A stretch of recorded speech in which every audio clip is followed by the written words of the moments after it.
جو بادشاہ ہیں شاہ حسین اردن کے، ان کے دادا سب سے بڑے غدار وہی تھے،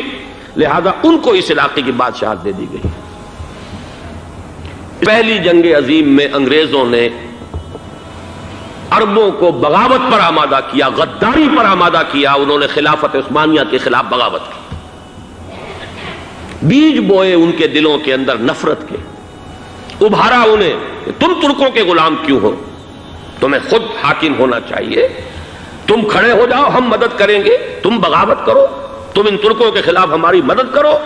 ہم تمہیں آزاد کر دیں گے، تم اپنے پاؤں پر خود کھڑے ہو جانا۔ چھوڑ دیا گیا۔ اس وقت جو بادشاہ ہیں شاہ حسین اردن کے، ان کے دادا سب سے بڑے غدار وہی تھے، لہذا ان کو اس علاقے کی بادشاہت دے دی گئی۔ اس کے بعد نجد سے ایک تحریک اٹھی ہے، وہ سعودی جو خاندان ہے وہ نجد سے اٹھا ہے۔ نجد میں اس وقت کچھ بھی نہیں تھا، وہ تو صرف ریت کے تودے تھے اور کچھ بھی نہیں، لہذا ادھر کسی استعماری قوت کو دیکھنے کی ضرورت ہی نہیں تھی۔ وہ تو بعد میں تیل برآمد ہوا اور اس کی حیثیت ہو گئی، اور یہ امارات کا علاقہ جو ہے اس کی دنیا میں اب گویا کہ یوں سمجھیے کہ جو سب سے زیادہ اہم علاقے ہو سکتے ہیں روئے ارضی کے نقشے پر، ان میں سے ایک وہ ہو گیا، لیکن یہ اس وقت کی بات میں کر رہا ہوں، کوئی حیثیت نہیں تھی، لہذا اس کو چھوڑ دیا گیا۔ اس وقت جو صورتحال ہے، پورے عالم اسلام کی ایک وحدت بن جانا تو تقریباً ناممکن نظر آ رہا ہے۔ اگر کسی طرح ایک common wealth of Muslim nations وجود میں آ جائے تو بھی بڑی کامیابی ہوگی، لیکن اس سے بھی پہلے یہ تو زیادہ آسان تھا کہ عالم عرب ایک وحدت کی شکل اختیار کر لے۔ یہ تو ایک قوم ہے، اکثر و بیشتر ایک نسل یا زیادہ دو نسلیں کہہ دیجیے، شمالی افریقہ میں بربر نسل بھی ہے، باقی تو سب عرب ہے۔ یہ پورا عالم ایک نسل، ایک زبان، پورے اتنے رقبے کے اوپر بولے جانے والی ایک زبان، یہ تو ایک ہو جائے۔ افسوس یہ ہے کہ اس کا ایک ہو جانا، ایک شخصیت ابھری تھی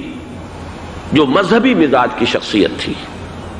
جو دینی مزاج کی حامل شخصیت تھی، اگر اس کی قیادت میں عالم عرب متحد ہو جاتا تو واقعتاً ایک بہت بڑا جو ہے مرحلہ وہ طے ہو جاتا پوری عالمی ملت اسلامیہ کی ایک وحدت اختیار کرنے کا۔ وہ شخصیت تھی شاہ فیصل شہید کی، اور اس لفظ کے ساتھ ہی آپ کے ذہن میں آ گیا ہوگا کیوں انہیں شہید کر دیا گیا، کس نے کیا کرایا، کہاں سے تعلیم حاصل کر کے آیا تھا وہ جس نے شہید کیا شاہ فیصل شہید کو، اس کی گردن پر کون سوار تھی، وہ یہودی لڑکی کے جس کے فوٹو بھی شائع ہوئے، ایک گردن پر اٹھائے کھڑا ہوا شہزادہ اپنی ایک یہودی دوست کو، لڑکی کو، اور وہی ہے کہ جس نے جا کر پستول سے شہید کیا ہے۔ جان میں اچھی طرح جان لیجئے، جیسے بارہا میں نے عرض کیا ہے کہ حضرت عمر کو شہید کرنے والا کہنے کو ابو لولو فیروز تھا، لیکن اس کے پیچھے پورا ایرانی نسل پرستی کا جو پورا پس منظر ہے، اسے تو ہر شخص جس کی ذرا بھی نگاہ جو ہے جو صرف منظر کو نہ دیکھ رہی ہو، پس منظر کو بھی دیکھنے والی ہو، وہ تو جان لے گی کہ ابو لولو فیروز ایک فرد کا نام نہیں تھا، وہ ایران کا انتقام تھا عالم عرب سے۔ بالکل اسی طریقے سے یہ امریکی استعمار کا ہتھ کنڈا تھا، اسے محسوس ہوا۔ شاہ فیصل مذہبی مزاج کا شخص یہ ابھر رہا ہے، اور یہ شاہ فیصل کی حکمت عملی کا ذرا آپ اندازہ کیجئے۔ لاہور میں سمٹ کانفرنس ہوئی، اس میں وہ آئے،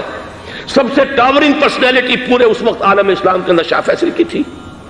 اور وہ گویا کہ ایک بہت ہی جس کو کہا جائے کہ ایک بہت ایلڈرلی، ایک بزرگانہ ایک شخصیت جو ہے، اور انہوں نے اپنے دولت کے دروازے، عرب میں وہ مشہور تھے کہ نہایت خسیس اور بخیل انسان ہے،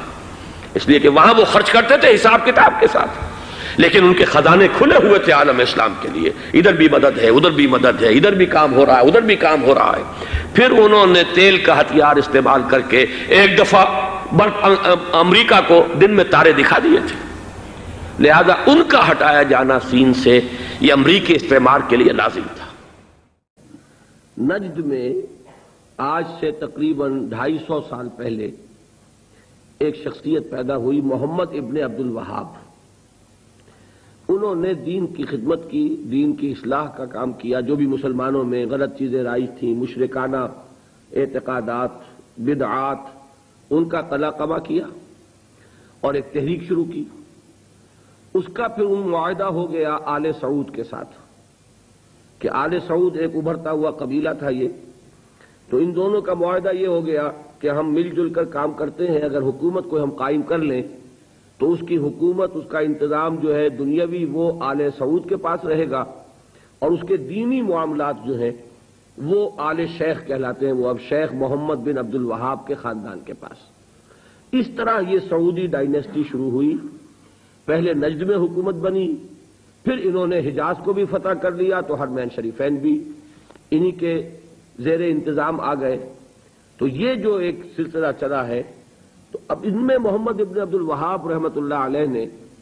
جہاں بہت اچھے کام کیے،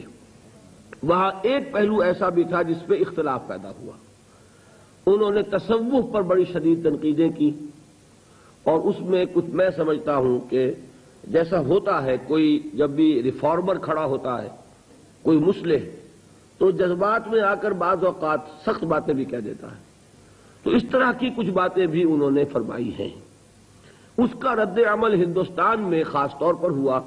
اور انگریز نے وہاں پر جو شہیدین کی تحریک تھی، شاہ اسماعیل شہید اور سید احمد بریلوی رحمۃ اللہ علیہ، ان کی جو تحریک تھی اس کو بدنام کرنے کے لیے یہ کہہ دیا کہ یہ انہی وہابیوں کے پیروکار ہیں،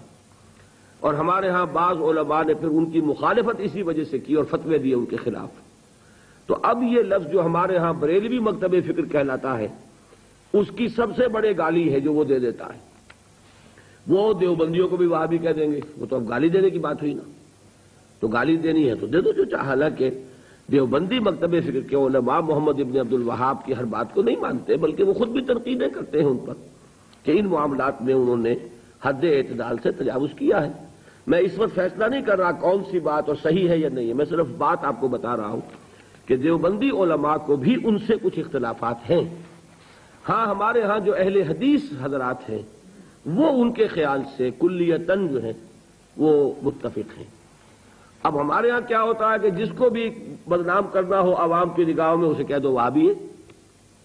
اس کا ایک لطیفہ بھی بیان ہوتا ہے، جبکہ ہندو بھی تھے، اور ہمارے پاکستان میں کہتے ہیں کہ ایک جگہ پر کوئی بنیا تھا، وہ مولوی صاحب جو تھے وہ اس سے سودا لیتے رہتے تھے قرض پر۔ ایک موقع پہ آ کے بنیے نے کہہ دیا کہ مولوی صاحب اب آپ کو میں سودا مزید نہیں دوں گا، پہلا حساب چکا دیجیے۔ تو انہوں نے واعظ میں کہہ دیا کہ فلاں شخص سے شنکر لال سے اب سودا نہ لو مسلمانوں، وہ وہابی ہو گیا۔ لوگوں نے اس کا بائیکاٹ کر دیا تو اس نے ہاتھ جوڑ دیا آ کر۔ تو وہابی اس معنی میں اب گالی کے طور پر لفظ استعمال ہو رہا ہے۔ اللہ تعالیٰ مجھے اور آپ کو اس سے بچائے۔ محمد ابن عبد الوہاب رحمۃ اللہ علیہ نے بہت کام اچھے کیے۔ اس عرب میں بھی بہت شرک ہو رہا تھا، قبر پرستی ہو رہی تھی، یہاں تک کہ جو یمن سے حاجی آتے تھے طائف سے گزرتے ہوئے حضرت عبداللہ ابن عباس کی قبر چونکہ طائف میں ہے، پہلے اس کا طواف کرتے تھے، پھر جاتے تھے خانہ کعبہ کے طواف کے لیے۔ تو انہوں نے ان تمام چیزوں کو ختم کیا ہے، اور ابھی تک تو انہی کے اثرات تھے اصل میں کہ جو سعودی عرب میں چل رہے ہیں۔ اب جو نئی نسل ابھر آئی ہے تو وہ آل شیخ کا عمل دخل جو ہے وہاں بہت کم ہو گیا ہے۔ آگے حالات کیا ہوتے ہیں تو اللہ کے علم میں، یہ ہے اصل شے، تو اس کو جو حقیقت ہے اسی تک رکھنا چاہیے۔